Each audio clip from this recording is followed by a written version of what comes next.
Hello friends, welcome to Python second chapter. Video শুরু করার আগে বলি, পাইথন শেখা শুধু এডুকেশন পারপাস ও গুডস ওয়ার্কের ক্ষেত্রে ব্যবহার করো।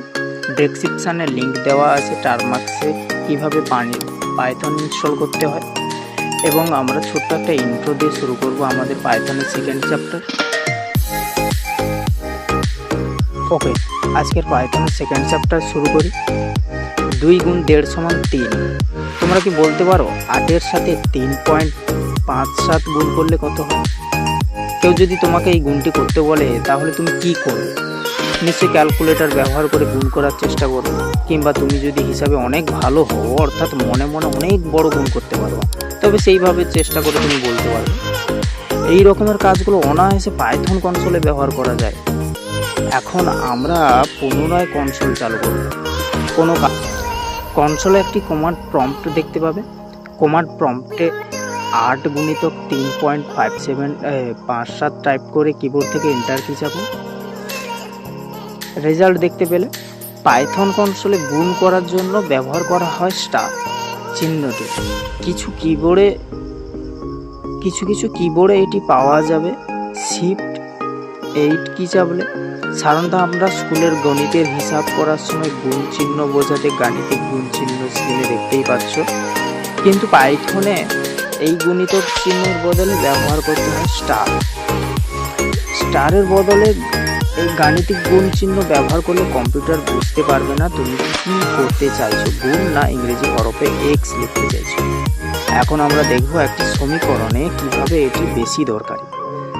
ধরা যাক তোমার বাবা তোমাকে প্রতি মাসে স্কুলের টিফিনের টাকা হিসাবে 200 টাকা, এছাড়া তুমি প্রতি মাসে সরকার থেকে বৃত্তি পাও 300 টাকা।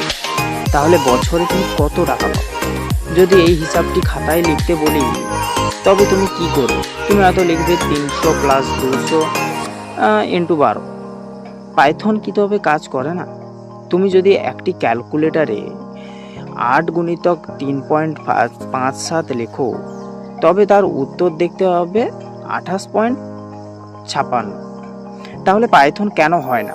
তবে কি পাইথন কাজ করে না? আসলে তা না।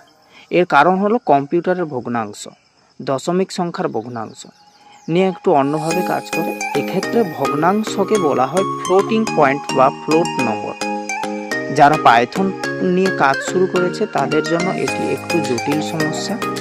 তাই সহজে মনে রাখার জন্য আমাদের মনে রাখতে হবে, যখন আমরা দশমিকের ভগ্নাংশ নিয়ে কাজ করব, অর্থাৎ যোগ বিয়োগ গুণ ভাগ করব, তখন সঠিক ফলাফল নাও আসতে পারে।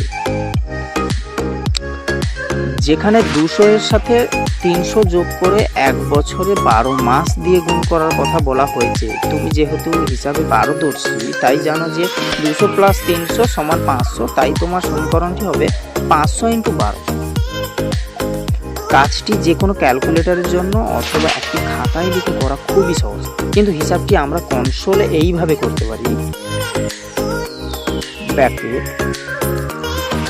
স্ক্রিনে দেখতে পাচ্ছ, ধরো তুমি মাসে 250 টাকা খরচ করো, তবে কি হবে? বছর শেষে তোমার হাতে কত থাকবে?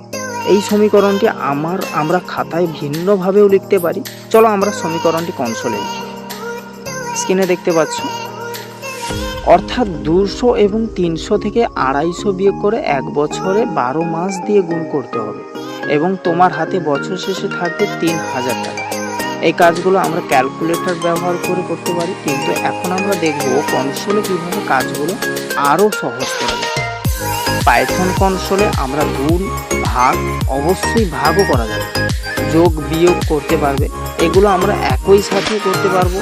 আবার ইচ্ছে করলে একসাথে অনেকগুলো গাণিতিক হিসাবও করতে পারবো, কিন্তু আমরা এখানে সেসব দেখব না। এখন আমরা পাইথনের কিছু মৌলিক গাণিতিক চিহ্নের সাথে পরিচিত হব। প্রকৃতপক্ষে চিহ্নগুলো অপারেটর নামে পরিচিত। চিহ্নগুলো স্ক্রিনে দেওয়া থাকলো। এখানে লক্ষ্য করো যে ভাগের চিহ্নে ফরওয়ার্ড মানে স্ল্যাশ ব্যবহার করা হয়েছে, কারণ সমীকরণে ভাগের চিহ্ন ব্যবহার করাটা জটিল।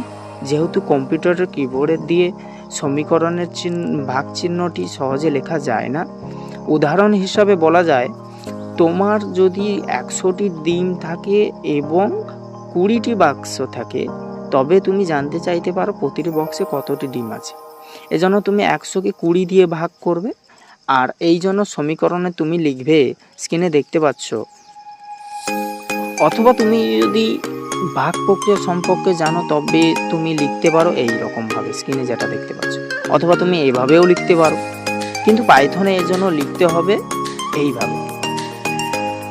আমি মনে করি এটি অনেক সহজ, কিন্তু আমি যেহেতু একটি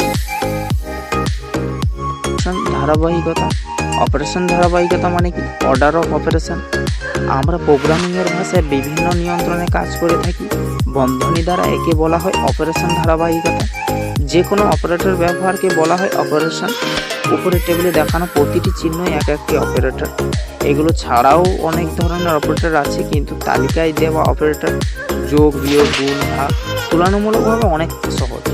এখন আমাদের শুধু এইটুকু জানলে চলবে, গুণ ভাগের কাজ যোগ বিয়োগের কাজের চেয়েও আগে করতে হয়।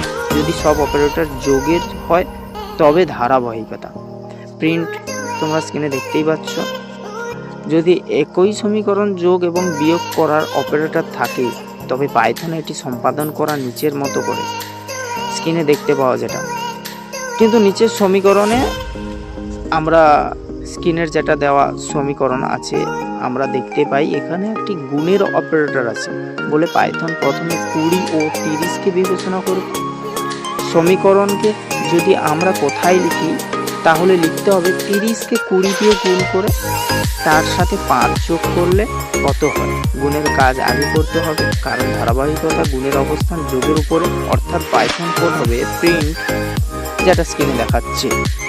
এখন আমরা যদি একই সমীকরণে যদি একটি বন্ধনী ব্যবহার করি তাহলে কি হবে, স্ক্রিনে দেওয়া সমীকরণের ফলাফলটি দেখো। ফলাফলে এই পার্থক্য কেন? কারণ বন্ধনীর ধারাবাহিকতা নিয়ন্ত্রণ করছে। বন্ধনী থাকলে পাইথন তার কাজ আগে করে, এরপর অন্য অপারেটর কাজ। যেমন আগের সমীকরণটিতে আমরা বলতে পারি 5-এর সাথে 30 যোগ করে তাকে 20 দ্বারা গুণ করা। একটি সমীকরণে যদি একাধিক বন্ধনী থাকে তবে তার হিসাব করা আরও বেশি জটিল।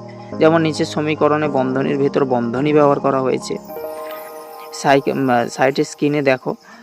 এক্ষেত্রে পাইথন প্রথমে সবচেয়ে ভেতরের বন্ধনীর কাজ আগে করবে, এরপর ধীরে ধীরে করে বাইরের বন্ধনীর কাজ এবং অন্যান্য অপারেটরের কাজ করবে। সুতরাং আমরা এই সমীকরণকে বলতে পারি 5-এর সাথে 30 যোগ করে তার সাথে 20 গুণ করে গুণফলকে 10 দিয়ে ভাগ করা। বন্ধনী ছাড়া ফলাফল কিছুটা ভিন্ন হবে, যেমন এই রকম স্ক্রিনে যেটা দেখতে পাচ্ছ। এক্ষেত্রে প্রথম 30-এর সাথে 20 গুণ করতে হবে, অন্তপর মানে শেষে ফলাফলকে ভাগ করতে হবে 10 দিয়ে। শেষে ফলাফলের সাথে 5 যোগ করলে চূড়ান্ত ফলাফল পাওয়া যাবে। মনে রাখতে হবে যে যতক্ষণ পর্যন্ত বন্ধনী ব্যবহার করা না হবে ততক্ষণ গুণ এবং ভাগের কাজ সবসময় যোগ এবং বিয়োগের আগে হবে। ওকে, আজকের শুধুমাত্র ভিডিওটি এইমাত্রই।